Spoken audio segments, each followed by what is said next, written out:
Welcome back. We have some breaking news now. After criticism over his recent cabinet picks from Kentucky Senator Rand Paul, President Donald Trump has called a press conference announcing that Paul, his fellow Republican and one-time rival, is, quote, little homie gay ass. Here's a clip from that presser a few moments ago. Okay, look, we've gotten a lot done in the last month of this office, okay? How many great things have we gotten done? But listen, I say this all the time. And now I'm saying it to you. Rand, he is little homie gay ass. Republican or Democrat, they say Rand is little homie gay ass. Senator Paul is delivering his own rebuke to the president outside of Capitol Hill. We have a reporter there on the scene. Once again, Donald Trump has shown the kind of man that he is. To officially decree anyone as the little homie gay ass is one thing. It would be unacceptable if it was just Donald Trump, the private citizen, declaring it. But for the President of the United States, not just to call a sitting U.S. Senator little homie gay ass, but to say it specifically about somebody who has defended the Constitution times again. And, you know, he took an oath. He took an oath in there to defend the Constitution. And if he had read that document instead of watching TV or tweeting, he would know that in order to call somebody little homie gay ass, to officially decree it under the powers of the federal government, you need a letter of marque signed off by 3 judges and 3/4 of the state legislatures in the union declared me to be little homie gay ass. So I'll say to you, President Trump, if you want to call me little homie gay ass, well, to me, I'm little homie defend the Constitution ass. And you can decree that. The president hasn't yet responded to Paul's new line of attack. He is busy this morning signing a new bill into law that will make it legal for mailmen to kill dogs without repercussion.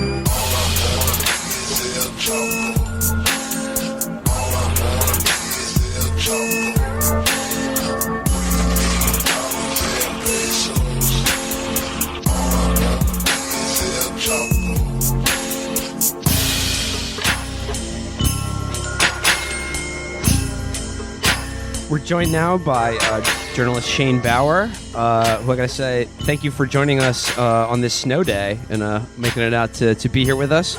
And also, congratulations on winning Best Magazine in America. Thanks. You're cleaning up. Here. Yeah, Shane, for people who don't know, Shane just won the Source Awards. That's what he won. That's what that award is called. It's appropriate because I'm basically bankrolled by him. No, I'm not actually. What, Benzino? Shane's first article was an expose about how Eminem only deserved 2 mics. Shane, I mean, we have there's a lot of stuff that we can talk to you about, but I just want to begin right off the bat. The inauguration just happened, so I want to ask you, and I think our listeners want to know, what was it like?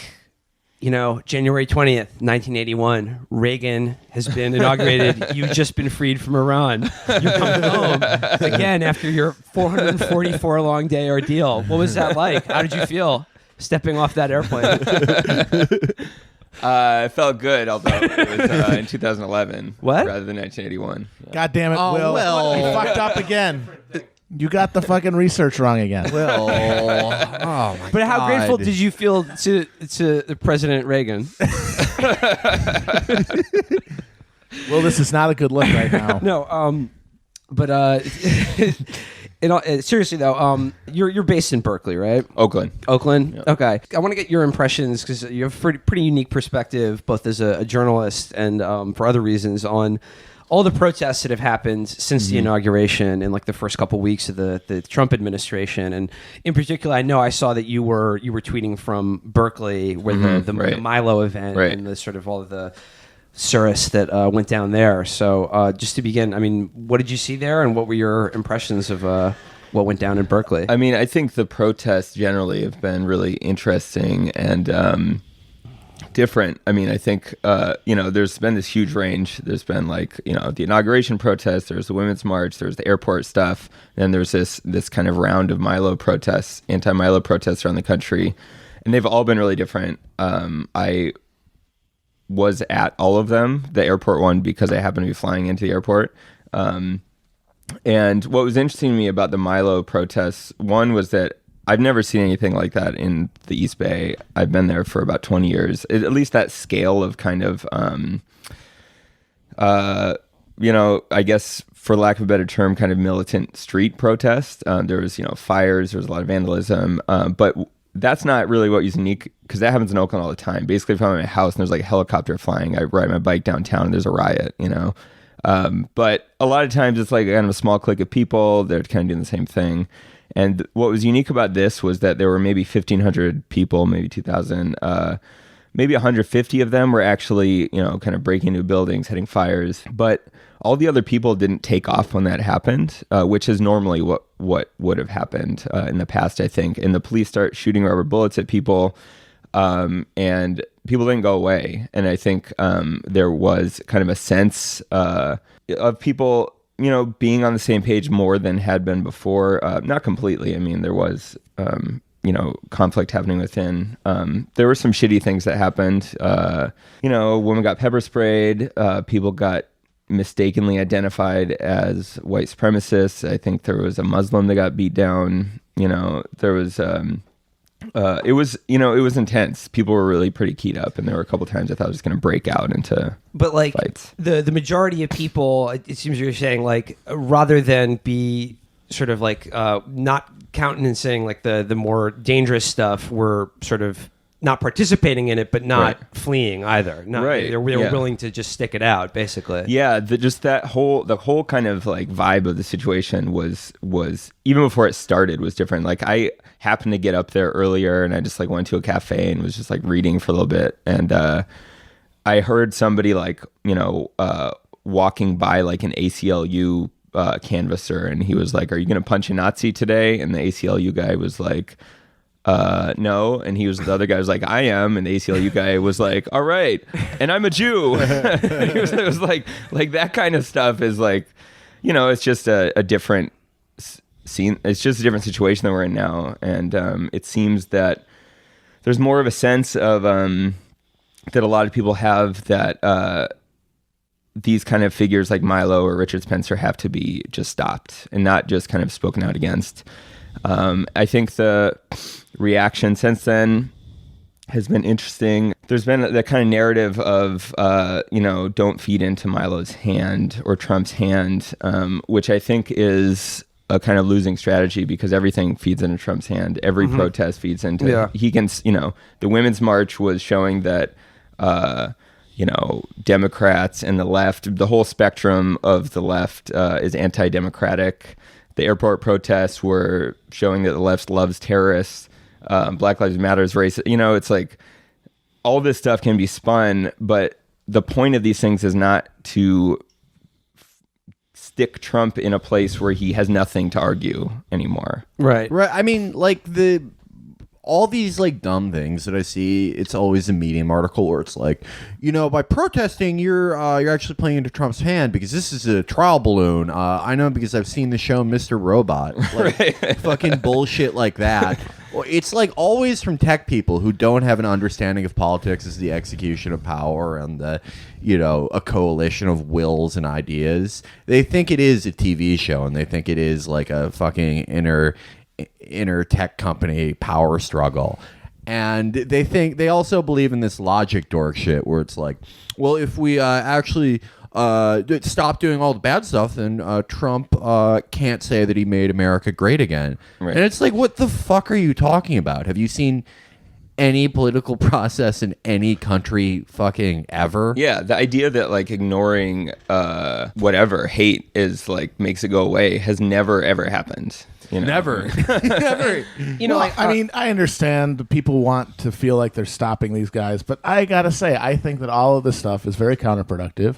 I think the only thing to be done is to go to Nordstrom's and buy as many pantsuits as you can. I'm currently wearing 4 pantsuits. I'm sitting on a throne of Budweiser that I purchased, and I have a entire backyard full of that lumber from that company from the Super Bowl. I don't know what I'm going to do with it yet. Maybe just build a giant statue of Keith Olbermann or something. I don't know. I mean, imagine, if you will, that Hillary had won the election, that she is the 45th president. I think she'd be at Nordstrom's right now with Huma Abedin or something, drunk off her ass on Budweiser and texting unfrowny faces to Mitch McConnell. Yeah. I mean, I've been reading that account, and it has 100% less vomiting and fainting than would happen in the real life. I love that Hillary. it also inspired a Tim Kaine fake account about fake Vice President Tim Kaine. You should, if you start an account where you're fantasizing about what Tim Kaine would do in an alternate timeline, Twitter should immediately send suicide prevention to your house. You should immediately get 5150. Yeah, no, and the funniest thing though is that all of those things, all the fantasy, it's like these people are creating a fantasy. They're trying to create a world without Donald Trump as president, and yet every single one is a direct response to this real world. Like, it's totally like their world is controlled by Trump at every level, because they're like, I'm going to hang up the Coretta Scott King letter, and I'm going to tell Jeff Sessions, oh hell, it's like you would be nominating Jeff Sessions to the Attorney General if you'd won, and it's like their whole, even their fantasy lives are controlled by Trump. It's a nightmare. What amazes me too is like how the now that the Democrats aren't in power, there's kind of this. It's just become so easy for kind of mainstream liberals to come up with conspiracies, share them. Like the Berkeley thing, there was Robert Reich had this thing where like all of the people that were rioting were actually Breitbart employees, and he said he didn't recognize any of them, but they happened to all be wearing masks. Right, and like I think this is like the broader point about these people trying to sort of game out and strategize about these protests and this idea of like, this is actually Trump's genius plan or whatever. Right. And I just think like, yes, like as Matt said, Trump is living in all our heads right now because the reality is he's in control of the government, and there's very little we can do about that. But like, let's say the protests are playing into his master plan. I don't think that should alter the moral necessity to protest this if that's what you believe in, because I just think like people need to get out of their heads and stop being so neurotic about this. Oh yeah, the neuroses thing is totally like, and just like do the right thing or do what you believe in. Are so wedded from rooting on Obama for 8 years from the sidelines and all of his 12th dimensional chess and all that shit. They're in this mode of thinking at a grand strategy level, like they're in, like a war room, and they're pointing out what to do, and like, we're gonna beat Trump with this strategy. But they don't realize is that like his election is creating a crisis that's exploding energy outward everywhere, and there's no controlling it. Like people are gonna tisk black bloc and whatever happened in Berkeley, and they probably did some shit that was not terribly productive, but like, are you going to tell them? Like, they're not going to listen to you even if you scold them. Oh, no. They have energy and they want to put it out, but other people want to do other things, and it seems to me that everybody's first instinct shouldn't be to scold somebody else for thinking and then doing something wrong. It's to think, what do you think is the right strategy, and carry that forward. And everyone's going to have different ideas, and everyone should focus on what they think is most effective, because a multiplicity of strategies and energies. And that's what there's been. I mean, all of these things have been so different and really powerful in different ways. I mean, the Women's March in Oakland was like, just like, I don't know how many tens of thousands of people just like carrying signs. But it was like a massive number of people, I mean, that said a certain thing. This thing at Berkeley said a different thing, and it's all kind of part of this tapestry.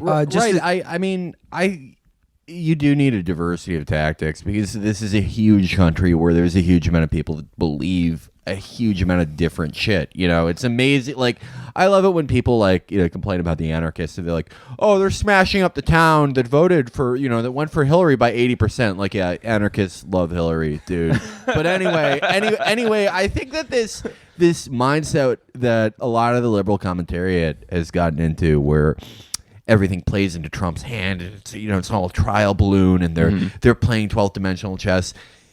The overestimation of Trump and Bannon, you could only think that if your previous thing was that, Hillary actually did have a great campaign. She actually did have a great ground game. She was only failed.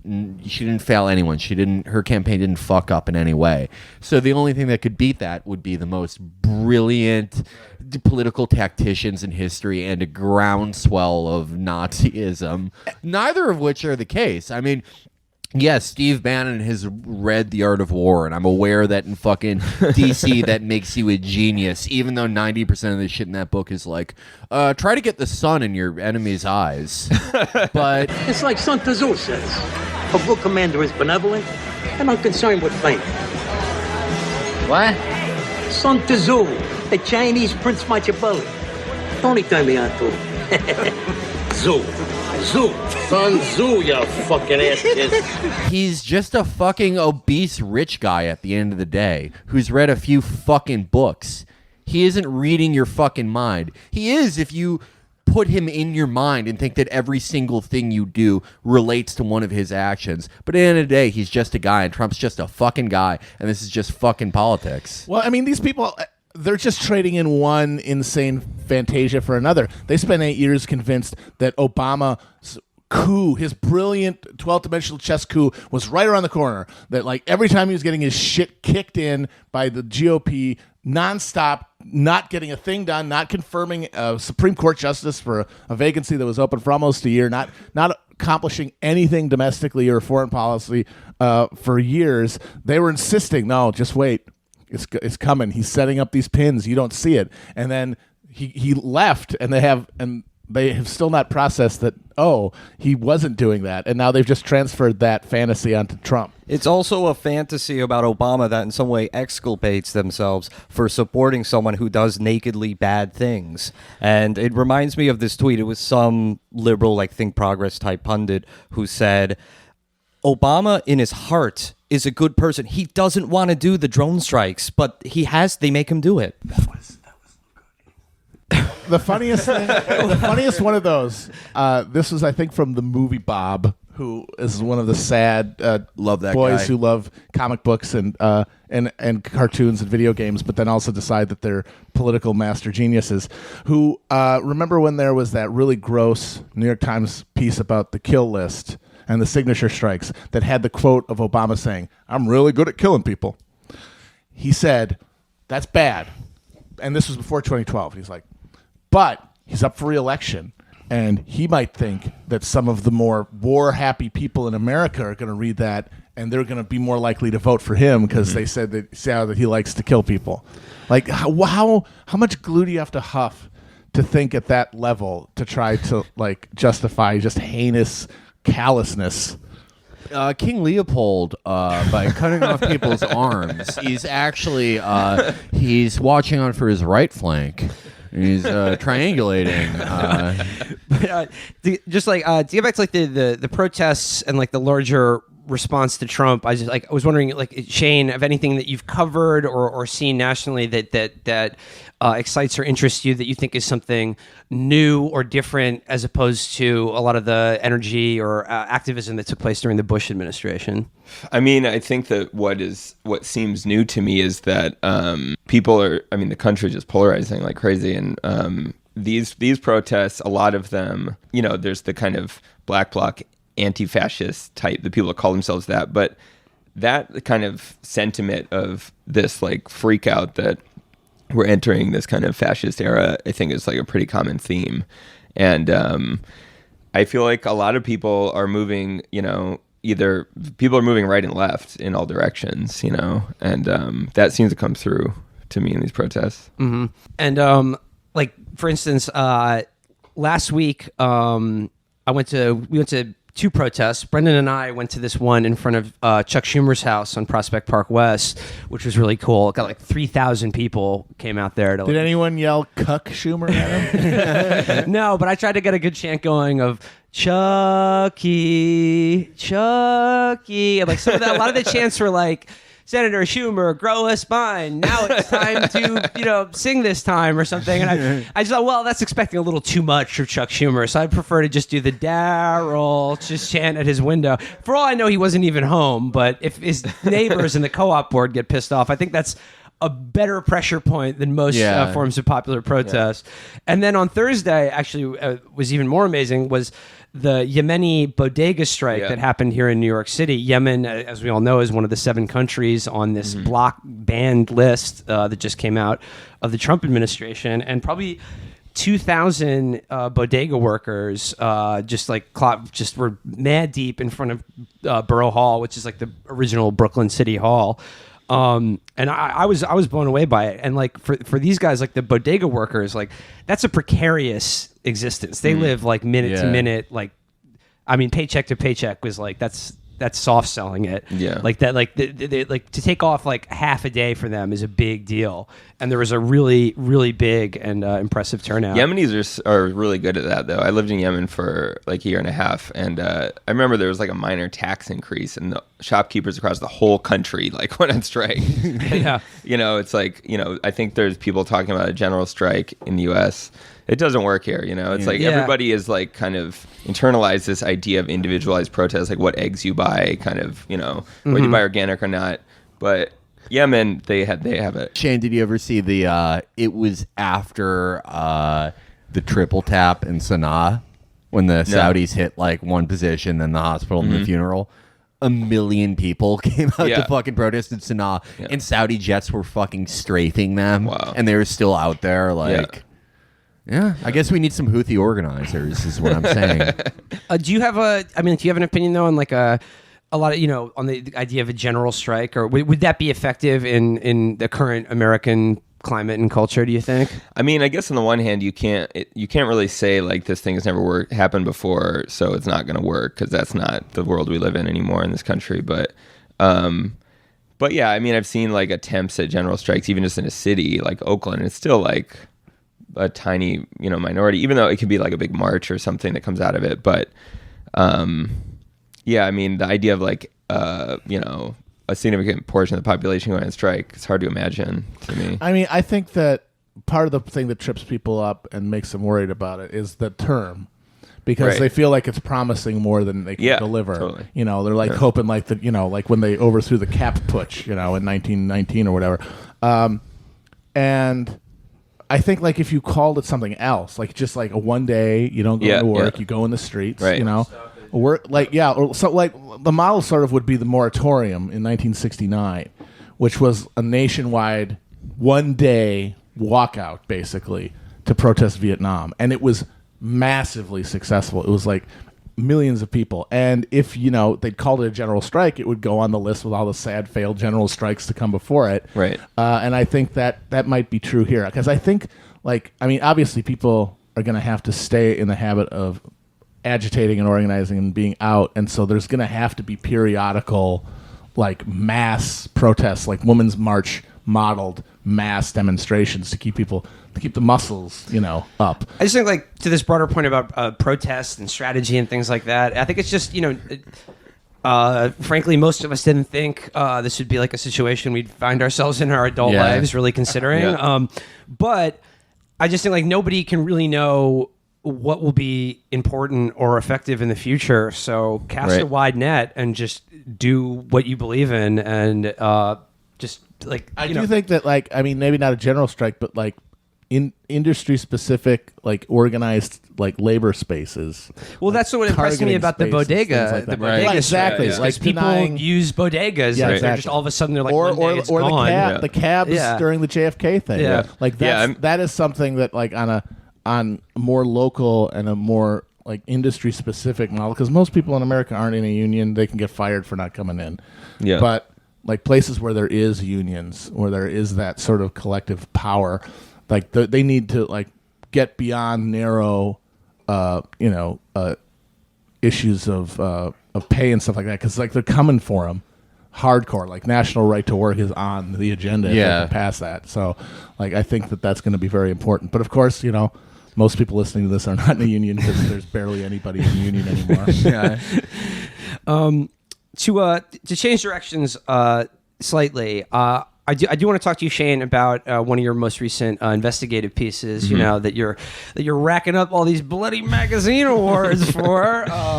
Yeah, for those of you who don't know, Shane, from Mother Jones, he does these sort of like hidden camera undercover pranks and spoofs.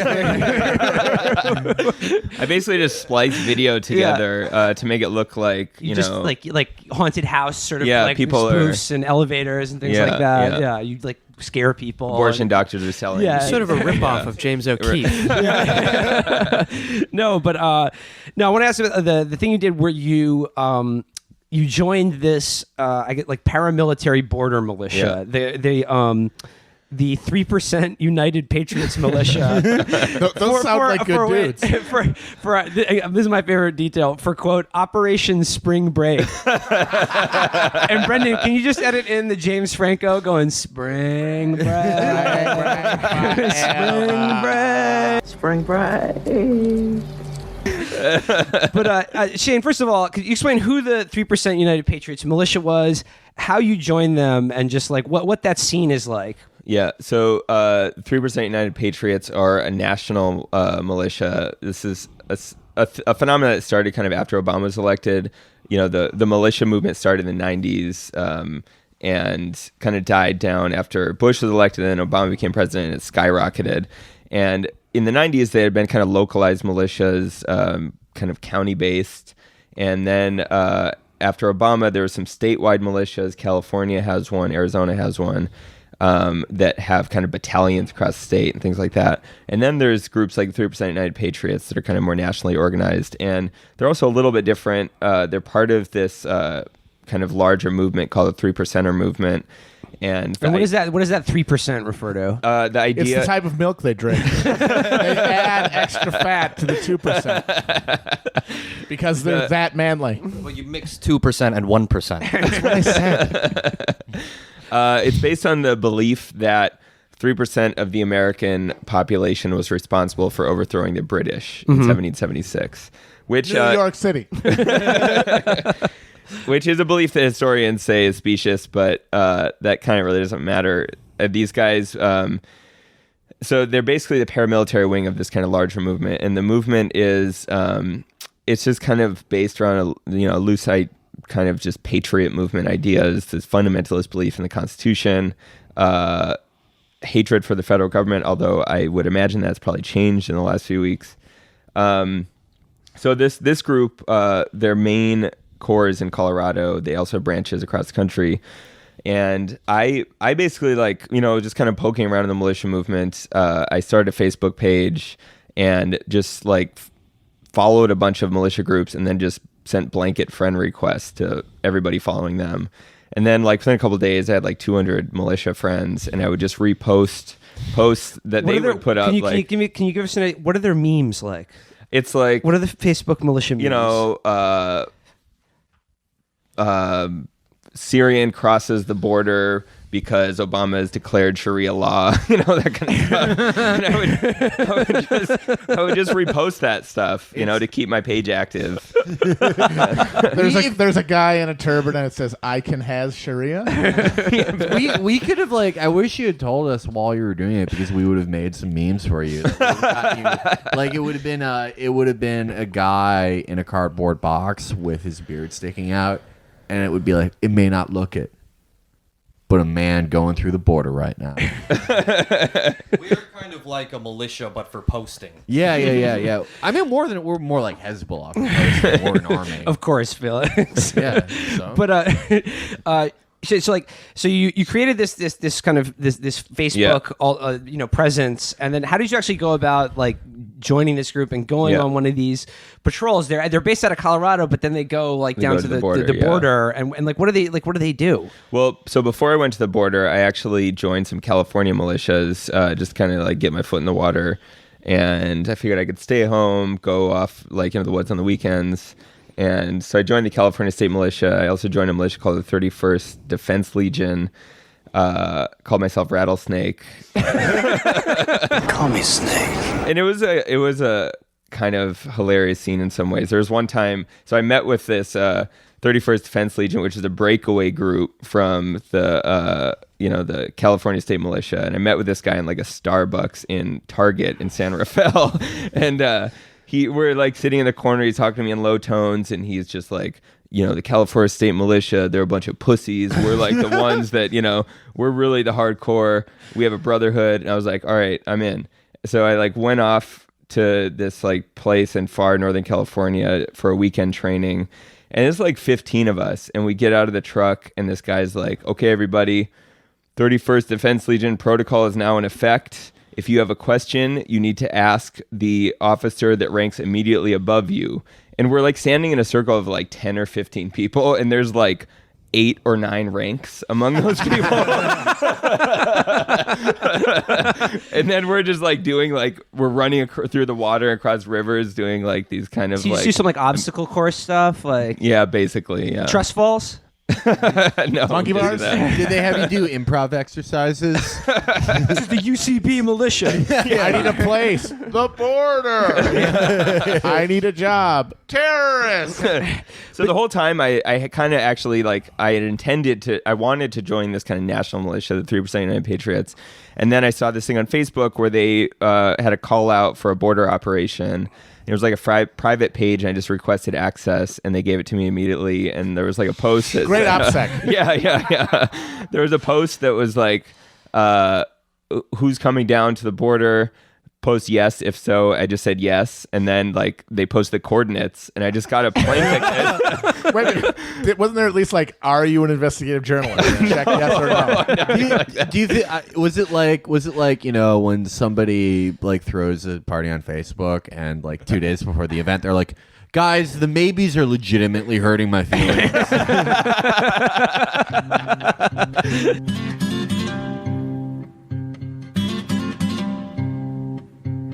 I am gay,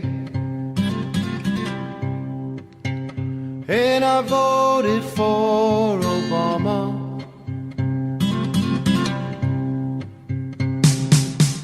I am a shill for the Clinton campaign and the left-wing mainstream press. I'm a pussy who gets fucked right up the ass. I am a cock. I am a libtard.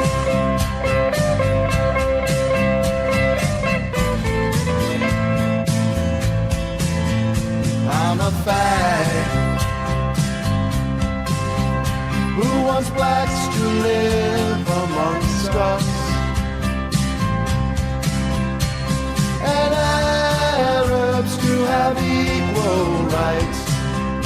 I have no love of country, white folks are all bad, but when the all-right folks attack, it makes me sad. I am a cock, I am a libtard.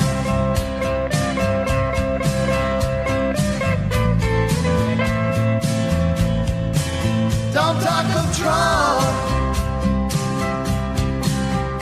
'cause nothing scares me more. I really should call him daddy. He could be the savior and go down in history and save us all from douchebags just like me. I am a cock, I am a libtard. And a cuck has no fun, and a libtard always cries.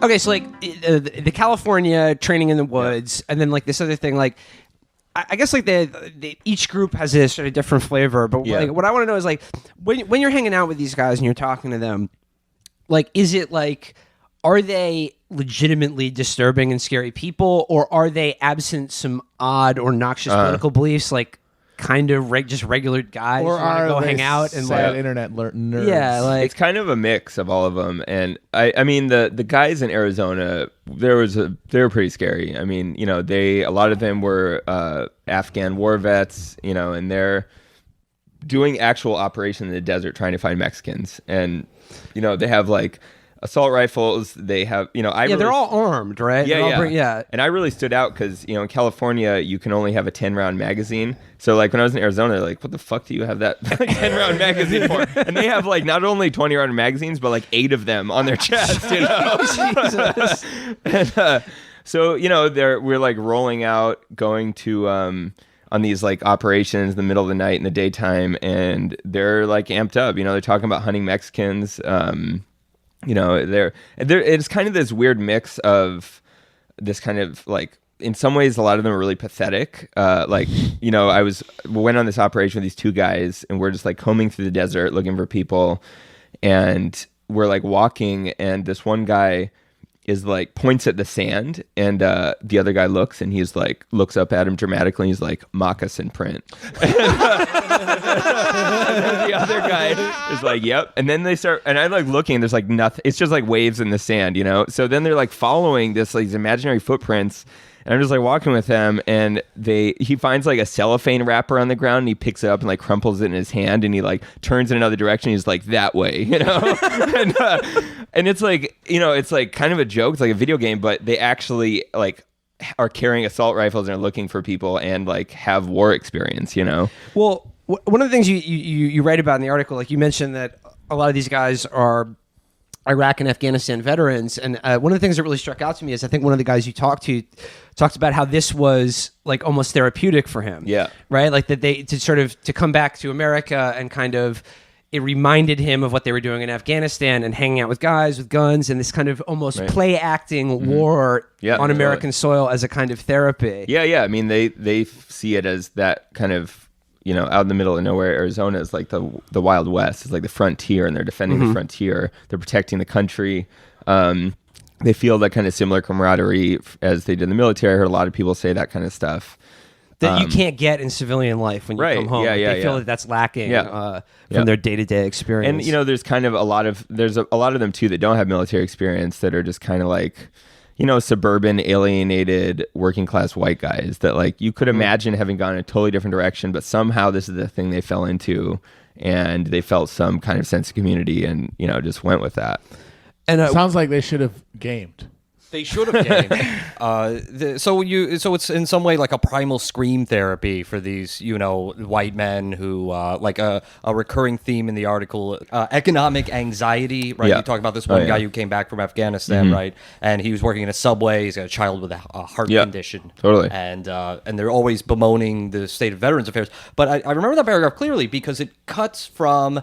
what seems like a relatable gripe, and then goes right to why are blacks uppity now? Yeah, exactly, exactly. So how do you get from A to B? No, so it's like a legitimate gripe, but then it's like, so we have to hunt Mexicans in the desert, or like, and there's also this weird thing too where I think people mistakenly see these groups as like white supremacist groups, and in a lot of ways that's legit, but they don't see themselves that way. And they think that like Black Lives Matter, the actual racists, it's like all anyone who's like, matter, exactly. Except for Mexicans. Or Muslim. Yeah, they had this thing where they would put like pork fat in all the food because they thought it would like keep out Muslim infiltrators. That's so good. The way that they think that Muslims react like vampires to garlic. It's so good. It's hilarious. But I think kind of the most incredible thing to me about that whole experience was seeing how the federal border patrol. I mean, like, and one of the things you run into an actual border patrol on a night patrol, and it was sort of like this slight moment of tension, but then like the border patrol guys are clearly like, hey, thanks for coming out here, man. I love what you guys do. You're doing my job for free, and that really, I love you guys. Basically, and he's like, give me here's my card, contact me, I'll send you intel, And I actually ended up, after I did that operation, I reached out to the head of the militia and interviewed him, and he was like, oh yeah, we talk to them like every week, when we like plan operations, we set it up with them, they would tell us like where to go to find people. They would come to the camp and bring donuts, that kind of stuff. And you do talk about in the article like your fear of being out on one of these things and then actually coming across like an immigrant, someone trying to cross the border. I mean, like, what is there? what is their like stated protocol Right. of that? Like, what do they actually do? What do they want to do? I mean, I know they're talking about like hunting Mexicans. Right, I mean, right. like, do they take that 100% literal? Like, they're just out No. there killing people. But Yeah, like, no, the but like, it's idea- weird though. Like, Yeah, they yeah. are fully armed, and like, Right. I think that they're afraid of like drug cartels. Like, that's why they have all this heavy weaponry or whatever. Yeah, but, yeah. like, No, it's their like, whole thing is that they're hunting drug cartels. That's the narrative. But like, there were times that we're basically like riding around in this like, I guess it was a state park or national park, in the back of a truck, like ISIS style, like all these guys in camo. Toyota-thon. Like, and then we like, there was this one guy that was like, he was up on the top of a mountain doing watch, and he was talking about how he like had this like Mexican guy in his sights, and he was like, man, I wish I could have fucking picked this guy off. If only our yeah. hands weren't tied, But then he's talking about how Wait a minute, one by the law against murder? yeah, exactly. Yeah. And he's like, Goddamn fucking liberal Obama. judges. Liberal judges. and then he describes how one of the militia vehicles like rode through this little town, and he's watching it from the Overwatch, and he sees this like Mexican looking guy run off. So to him, that's like, that's evidence that cartel runs this town, because this guy, because he's running from the militia, he's like a cartel operative, not just like some Mexican dude that's like, oh shit, I need to get out of here. There's like guys rolling through with guns, yeah. Sir, I did not give you permission to run. Only a guilty man would run. I'm going to need you to triangulate your position forthwith, upon And there were- which I'm the commander of this rock. They came upon a bat Anyone who scientist runs once. is a drug cartel. Yeah, Anyone who stands totally. still is a well-paid drug cartel. They came across a bat scientist once a few years ago. bat scientist? Yeah. They like found these people walking, and they like, stop, stay right there. And they're like yelling at this guy, and this guy is like freaked out. I saw found some news accounts of it later, and he's hiding behind a rock, and they're like, don't move. And this guy's like, what the fuck is going on, And he like sneaks back to his campsite, and they roll up on him, and they call the Border Patrol. The Border Patrol comes up, and turns out they're like counting bats in a cave or something. Smuggling rabies into America. Sir, you do not have jurisdiction over bats. I have to check in with my commander to make sure that you are not referencing a mythical creature. Bats are associated with fictional characters like Dracula's. I think you're pulling my leg, and I will court-martial you. But you talked in the beginning about how like these militia movements largely came up in the 90s, and then cropped up again as a reaction to Obama. Yeah. And I want to say, and you did allude to it earlier, like that they see themselves as fighting a kind of oppressive federal government. Yeah. Now it's a very different situation. Right. Like where are they going now that like basically their guy is in charge of the federal government, who was elected on this their message more than anything Right. else, secure the border. Yeah. So like, I mean- are they gonna? Is it gonna tamp down, or are they just gonna become like more meshed together with the official workings of the state? I'm not sure, and I haven't been on top of them since he was elected, but I think the risk, either some of them just kind of fade away, or there's some signaling that made me think that some of them will just kind of turn towards protesters, because they had been doing that before. There had been like the Oath Keepers patrolling Ferguson. That's been a thing for a while, and they, individually they come into this kind of movement for different reasons. But the through line is that they all believe that the world's going to fall apart at some point, and they need to get ready for it. And for a lot of them, it's like, could be economic meltdown. It could have been Obama, or the UN flying in and, going door to door and taking everyone's guns. Ebola? Remember when Ebola was going to do it? That was adorable. Remember Jane Helm?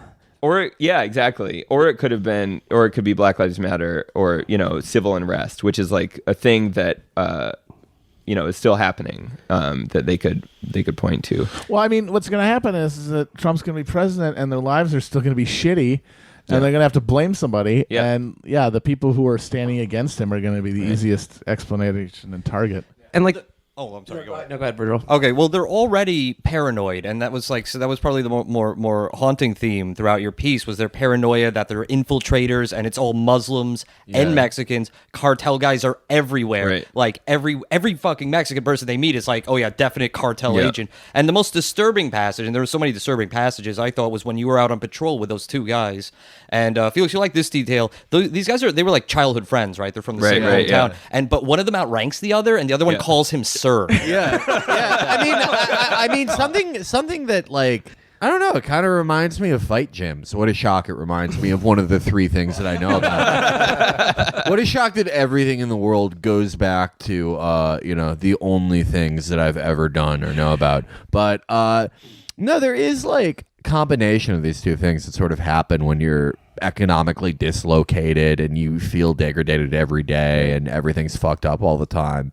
It's you can't acknowledge the conspiracy in front of you that's fucking you over. So it has to be like every guy you see is working for the Juarez cartel who's linked up a new deal with Al Qaeda. Like you live in the middle of a fucking Clive Cussler novel, even though you've like nothing has ever happened to you really. Yeah. And B, it's like this sort of obsession with rank. A lot of men do fantasize about going into the fucking military. Yeah. Like I know I did until I was like found drugs when I was 16. But it's because it's an appealing thing. It's like so much of life is so uncertain if you're that dislocated and that you're just degraded all the time. You feel humiliated all the time. You have to worry about these fucking basic things.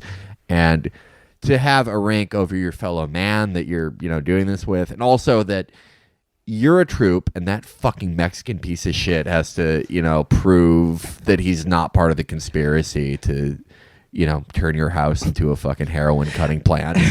I see what you're saying, but imagine how degrading it is to have to call your childhood friend sir because he outranks you in this like weird militia group. People also like that though too. Yeah. People do like answering to somebody sometimes, and it's the Milhouse effect. Yeah, the Milhouse effect, exactly. Something I think is interesting that I've seen since Trump was elected is, and this isn't like super widespread, but I see it more and more that people on the left kind of saying like, oh, we need to get armed or we need to get trained. There's like kind of a prepperism too, a little bit. Like there's a little bit of like that the left needs its own gun culture. I do agree with that. But it's really similar to what happened in the right under Obama.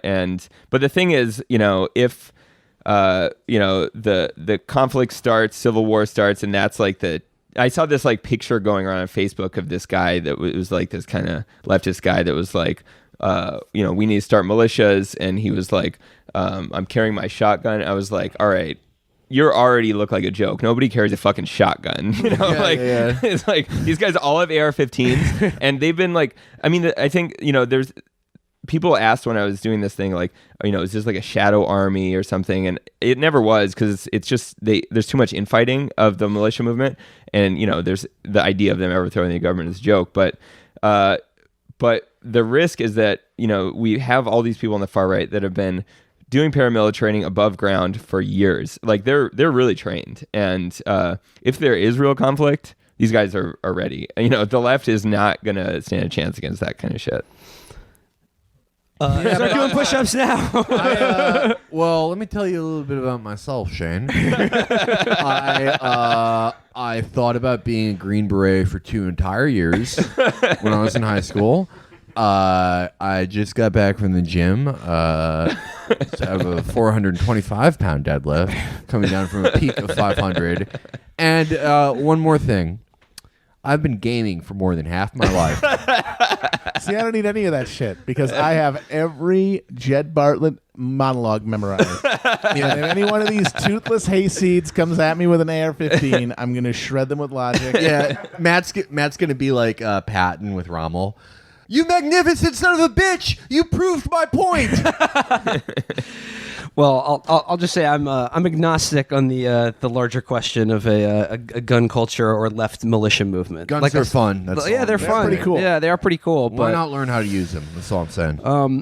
Moving on from that, the last thing I want to talk to you about is like a bigger question now, like on sort of a global foreign policy level. I want to talk to you about Iran, because obviously you have a rather unique perspective on that country, and also forget everything, the protests or whatever that's going on in this country with everything Trump's doing domestically. Man, it really seems like they are rattling that saber against the Islamic Republic. Yeah. They're also, like, the funniest thing about this horrifying thing is, like, I guess someone told them last week that Russia and Iran have this long-standing strategic alliance, but they're trying to drive a wedge in between them, like Team Smoothbrain is trying to do it. Like, they're sending fucking Michael Flynn, one of the dumbest people alive, and his shitty son to, like, contact the Russian foreign ministry. Like, dude, fucking Iran was talking shit about you, and we'll actually kick their ass. They're Muslims. You knew that, right? You knew those guys were. I know they're Shiites. That's different, like whatever. But those are Muslims. What are you talking? I think what's interesting about the world right now and shitty is that like in the 30s there were all these authoritarians that were fighting each other, and now it's just this like authoritarian club where people are just like, yeah, I'm authoritarian, you're authoritarian, we're cool. It's like Trump, Putin, Assad, but then there's like this Iran problem that's kind of thrown in the mix where it's like, actually, when you get a little bit deeper than that, like it doesn't really work, because these alliances are really complicated. Yeah. And the American military establishment, they have had their eye on Iran for a long time, as enemies. And I honestly don't, it's stupid to try to understand them, but like, he wants to be buddies with Putin, right? But he also wants to fuck up Iran. Maybe some person could figure out how to square that circle, but hell isn't him. I can figure it out, actually. I do know a lot about Middle Eastern politics, but I'm not using that knowledge right now. Sometimes the side chick, they want to be the main thought. And currently, Iran is Russia's main thought. And I'm like, Trump is like, I can be, like the bottom bitch. I can be like with Putin. I just have to put like I have to take away that side thought position from Iran. He wants to be on Russia's Instagram. Yeah. Like currently Putin and Trump, like Trump isn't tagged in the pictures when Putin is like, like the VIP. But, with Iran, they have like the selfie in bed. And yeah. Honestly, the only thing I could think of that would work is to say, hey, if we turn the Persian Gulf into a burning sea of like burning oil tankers and sunken aircraft carriers, and Iran is a bombed out mess, oil prices are going to go through the roof. And that'll help your economy. Yeah. Like that's all I could think of that could be a persuasive argument. Deal. I mean, no, but seriously, like Shane, like probably the big Obama foreign policy achievement was the Iran deal. Yeah, that's probably going to get put through the fucking shredder like now, basically. I mean, what was your perspective on the Iran deal, and then where we're at now? I mean, I think that the Iran deal was. I think that was a pretty good achievement, actually. I mean, when I was in prison, I was like, make this shit happen a little more fast, please. And I was very frustrated with the pace of things. But, I think it was one of the few foreign policy successes of the Obama administration. But, there's so many things like this of, it's similar with the private prison question, which I wrote about a lot, where like the Department of Justice decided they're not going to use private prisons anymore. The private prison companies' stocks tanked, and then Trump was elected, and that day it just went through the roof. And it's like he hasn't announced that he's like going to keep those contracts, but he will. It's like all that stuff that took forever to do is just like totally wiped out. And Iran definitely feels like that, and that's a hard thing to roll back from, when the U.S. administration changes and we're just back into this like mode that we were in, like 8 or 10 years ago, that was a hard thing to repair. Not that it was really fully repaired, but it was like a little step.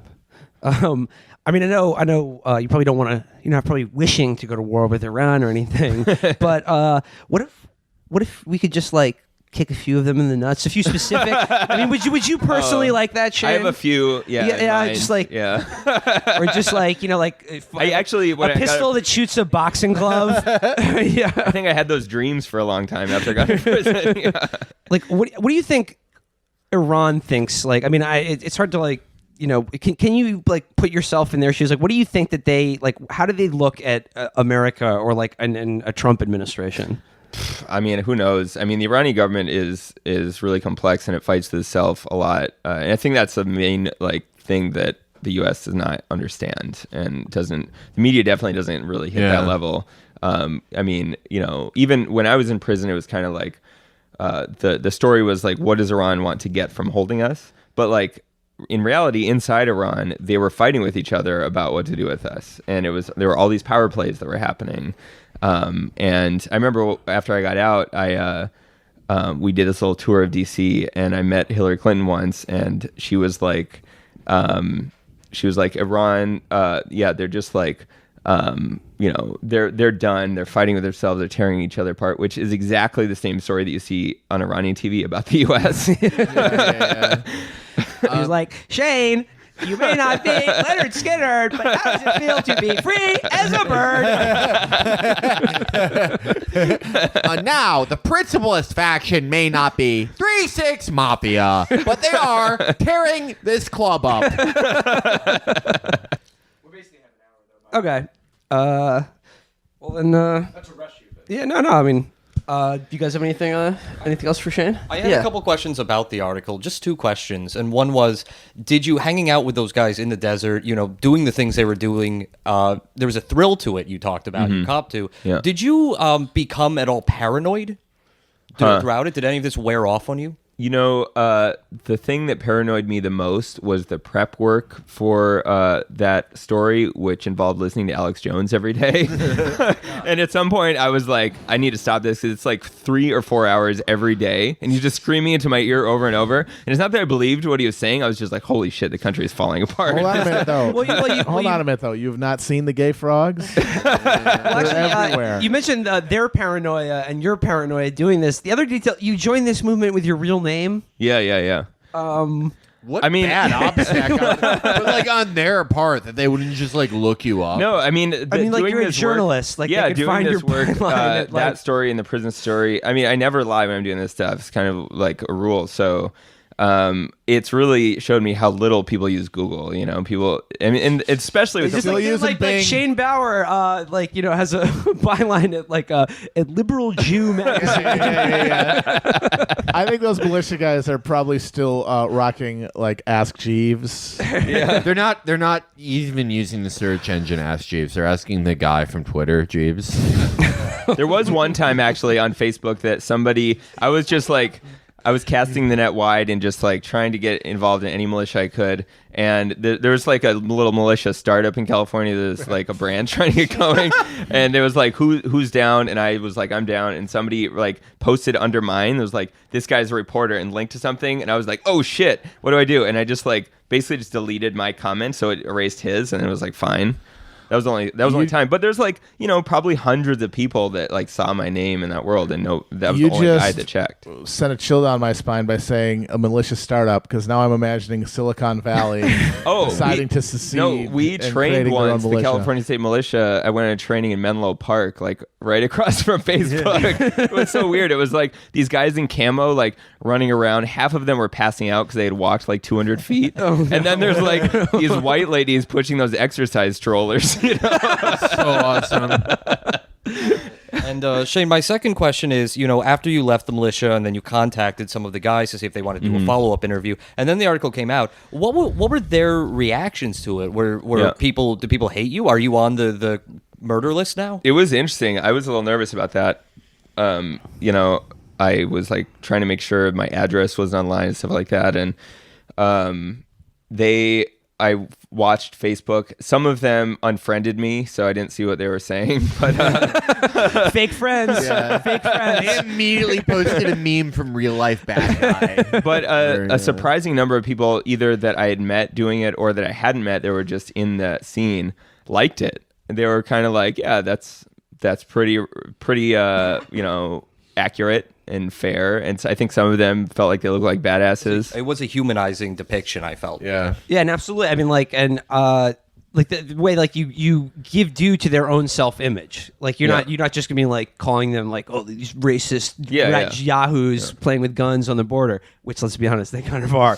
But but you just let them like you speak have to for credit themselves, you have to credit like someone's own Yeah. self-perception for sure. That was another thing I noticed with the private prison piece that I wish we got to talk about a little bit was, I mean, with the militia, yeah, that's one thing. There are a bunch of assholes in the desert who like don't use Google, but like you apply to this like this private prison company that makes a shitload of money and has a whole apparatus around it.